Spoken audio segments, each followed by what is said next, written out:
ये बात मुझे कुछ हजम नहीं हुई कि नितिन गडकरी झूठ नहीं बोल सकते हैं। देखिए, आरएसएस का क्रेडिट कार्ड कहलाते हैं नितिन गडकरी, और मधु लिमये कहते थे कि आरएसएस का फुल फॉर्म है र्यूमर स्प्रेडिंग सोसाइटी, यानी भ्रम और अफवाह फैलाने वाला संगठन। और वो अगर आज तक भी देखा जाए तो ये बात 16 आने खरी और सच्ची नजर आती है। तो झूठ तो नितिन गडकरी बोल सकते हैं, लेकिन हाँ, उन पर आने से पहले एक छोटी सी टिप्पणी में ये जरूर करना चाहती हूँ कि देखिए, आग तो भारतीय जनता पार्टी में भड़क नहीं रही है, धधक रही है पहले से ही। एनडीए गठबंधन में भी धधक रही है, बीजेपी और आरएसएस के बीच में भी धधक रही है। तो अब जो पहले से ही इतनी धधक रही है आग, उसको हम और क्या भड़काएंगे। लेकिन हाँ भाई, आग में घी डालने का काम कुछ लोग जरूर कर रहे हैं, और मानक आपने भी किया भाई। कैसे आपने ये कर दिया?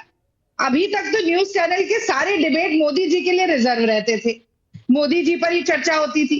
अब भाई आज पूरी एक बहस आपने नितिन गडकरी जी पर करवा दी है। नहीं, तो यहाँ तो कहीं ना कहीं तार खींचने का काम आप भी कर रहे हैं। ये बहस ना रागिनी, नितिन गडकरी के साथ साथ नरेंद्र मोदी, एनडीए, इंडिया सब पर है। चलिए, आपने सफाई दे दी, अच्छा लगा। नहीं, क्योंकि ये आरोप आप पर है, ये आरोप आप पर है, इंडिया गठबंधन पर है।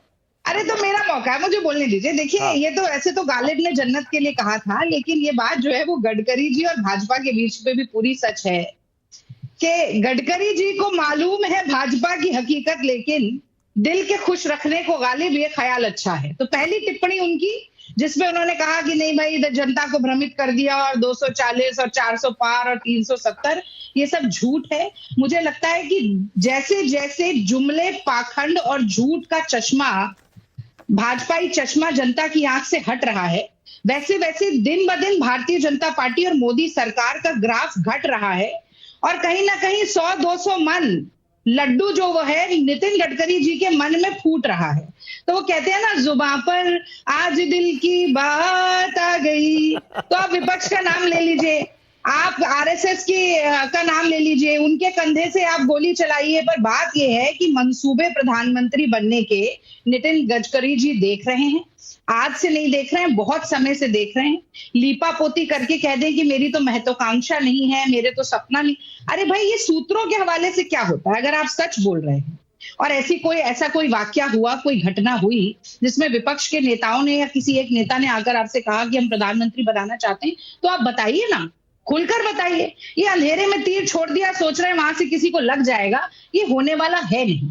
और ये बात सिर्फ नितिन गडकरी जी और मोदी जी के बीच की नहीं है। देखिए, कहते हैं कि जब बुरा समय आता है ना, तो आदमी चारों तरफ से घिर जाता है।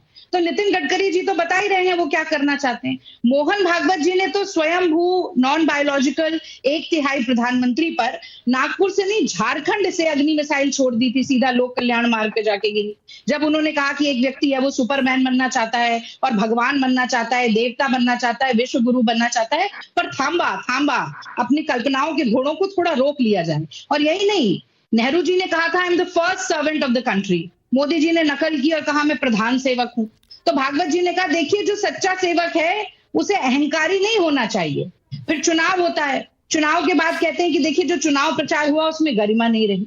अभी कुछ दिन पहले ही मणिपुर को लेकर भी मोदी जी के कान उमेटने का काम किया भागवत जी। उन्होंने कहा कि तनाव में पूरा मणिपुर जल रहा है और ये किसको ध्यान देना चाहिए? क्या ये हमारा सबसे पहला कर्तव्य नहीं है? प्राथमिकता से देखना चाहिए।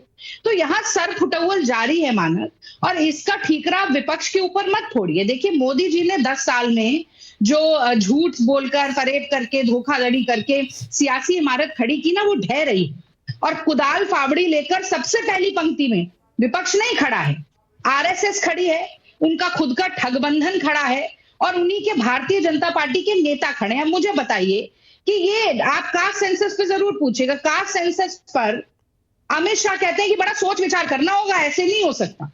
जदयू कहती है हमने कराया, हमें क्रेडिट दे दो, ये तो मोदी जी को कराना पड़ेगा। और चिराग पासवान कहते हैं हाँ, कास्ट सेंसस होना चाहिए पर सार्वजनिक नहीं होना चाहिए। तो भैया, क्या होना चाहिए, कैसे होना चाहिए, ये तो खबर आ गई और सूत्रों से आई है, सब जगह सारे अखबारों में छपी है कि जनगणना की तैयारी है और उसमें कास्ट का कॉलम जोड़ने की तैयारी हो रही है। खैर चलिए, हाँ बोलिए, आप क्या कह रहे हैं? नहीं, बिल्कुल सही कह रहे हैं आप। वो तो ऐसा है कि भूमि अधिग्रहण करवा लिया, ऑर्डिनेंस के जरिए ले आए कानून, लेकिन भाई कांग्रेस पार्टी, राहुल गांधी जी ने उस पर भी घुटने टिकवा दिए। फिर इन्होंने 3 काले कानून किसानों के ऊपर लेकर आए, देश के अन्नदाता ने उस पर भी घुटने टिकवा दिए। और जो देश का सबसे बड़ा वर्ग है, सबसे शोषित, सबसे वंचित वर्ग है, वो इस पे कास्ट सेंसस पे भी घुटने टिकवाएगा। कांग्रेस पार्टी, राहुल गांधी जी ने संविधान हाथ में लेकर सुनिश्चित कर दिया मानक। लेकिन बात यह है कि एक राय एक मत नहीं है। अब आप बताइए, क्या यू टर्न नहीं हुआ है? जैसे ही मोदी जी आगे पांव बढ़ाते हैं, वैसे ही ठगबंधन पीछे से खींचना शुरू कर देता है। भाई लैटरल एंट्री पे यू टर्न ले लिया, वक्फ बोर्ड पे यू टर्न ले लिया, broadcast bill pay U turn ले लिया, इंडेक्सेशन पे यू टर्न ले लिया। तो ना विजन है, ना प्लान है, ना एजेंडा है। ठीक है, अच्छा ठीक है, ओके। अब मैं छोटी सी बात कहता हूँ, सरफुटअव्वल है। हाँ। और वही सच्चाई। अब मैं छोटी सी बात कहता हूँ। देखिए, आपने कहा ना कि मैंने नितिन गडकरी पर डिबेट रख ली। अरे लेकिन सुनिए, अरे सुनिए ना, नहीं बड़ी इंटरेस्टिंग बात कह रहा हूं। अरे बड़ी इंटरेस्टिंग बात कह रहा हूं, आपको भी मजा आएगा, सुनिए जरा। अब आपने भी नितिन गडकरी पर बोलना शुरू किया था। आप 5-7 मिनट जितना भी बोली, उसमें से 6 मिनट आप मोदी पर बोली, नितिन गडकरी पर आप बोली ही नहीं। देखिए, यही तो विडंबना है ना। मैं यही बता रहा हूं कि नितिन गडकरी को आप लोग टूल की तरह इस्तेमाल करना चाहते हैं। वरना कह दीजिए, आप नितिन गडकरी कह दीजिए कैसे नेता है, बताइए, चलिए अपनी राय बताइए। आपने भूमिका में नितिन गडकरी जी का इतिहास बताया और कहा कि वो अटल अडवाणी युग से भी पहले के हैं। हाँ। और सबसे कम उम्र के राष्ट्रीय अध्यक्ष रह चुके हैं। हाँ। और बहुत, अगर आगे भी जाएं, बहुत सक्सेसफुल बिजनेसमैन है। और मैंने कहा कि आरएसएस की फंडिंग और आरएसएस को जो जितनी भी उनकी ये जो फाइनेंशियल असिस्टेंस है, वो सारा काम देखते हैं नितिन गडकरी। तो ये तो आपने खुद ही भूमिका बताई ना। वो आप मुझे क्या कह रहे हैं? अच्छा, कैसे नेता है, कैसे नहीं नेता है, ये तो भाजपा को तय करना चाहिए। ठीक है, अगर भाजपा और एनडीए को लगता है कि वो प्रधानमंत्री बनने चाहिए, तो जरूर बनने चाहिए। ठीक है, बहुत और अगर नहीं बनने चाहिए, तो नितिन गडकरी कुछ भी कहकर बोलकर निकल जाएं और उसका ठीकरा विपक्ष पर फोड़ने लगे, ये तो ना हो पाएगा। ठीक है, ओके। अब देखिए, आनंद दुबे